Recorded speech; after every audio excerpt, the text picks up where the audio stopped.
I really enjoyed If You Believe, and I think the main reason for that is because we have two really great characters. Well, one brilliant character and one character I could kind of relate to. This was released in 1999. It's directed by Alan Metzger, written by Anthea Sylbert and Richard Romanus, and this stars Ali Walker as our protagonist, Susan. And we also have Hayden Panettiere as Suzie, who is her inner child. And it sounds kind of gimmicky when I say her inner child manifests in front of her and helps guide her to a new path. But actually, it's very cleverly done. And Suzie is a brilliant character. Her part of the dialogue was fantastic. She kind of speaks like an adult sometimes, but with a childlike youthfulness. And it's just so wonderful and joyful to watch her as she basically criticizes Susan, who is ostensibly the older version of herself. And I really loved what she brought to this. Susan is a book editor, and that part of the narrative I also loved. Me being a writer and an editor, it spoke to me. Susan spoke to me. I will say, if you're not interested in the publishing industry, the actual overarching narrative might not be that interesting because the actual events within the narrative are not necessarily that compelling. But if you have a particular interest in that, then yes, I think there will be elements of relatability and things that you will find fascinating.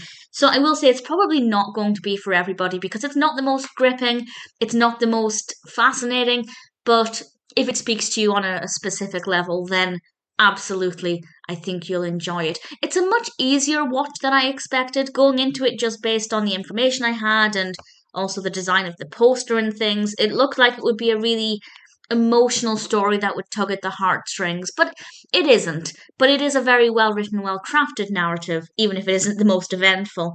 And everything flows really well as Susan learns to look at things from a more positive angle and take various leaps of faith and try and get a better, more positive perspective on life with the help of her inner child, which I thought was just a really great way to drive the story forward. As I said, Suzie is just an amazing character, and I rather loved her. If we took her out of this, and it was just a story about a woman working in the publishing industry, trying to find a source of happiness because she's just kind of in a bad mood all of the time, it really wouldn't have offered very much, but that character really helped to bring everything forward, and I rather enjoyed it. I liked this film.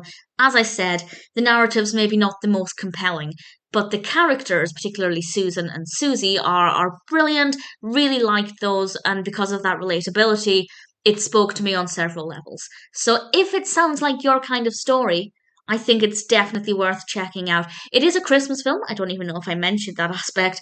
It is a Christmas film. We have Christmas music, Christmas carols, some Christmas decorations, but this could also be set at any time of year and it would have worked. But of course, the Christmas aspect helps to make it a little bit more beautiful. I think Christmas films are always or Christmas is a great setting for this kind of journey of self discovery, partly because I think it's a time of year when we all do go on journeys of self discovery. We learn to open our hearts up more. It is, of course, the season of giving, and this definitely comes across. So, if you believe, it's a really sweet story with some really brilliant characters. I don't think it will be to everybody's taste. It is a bit slow and not the most gripping narrative, but if it appeals, definitely check it out. I think you'll enjoy it.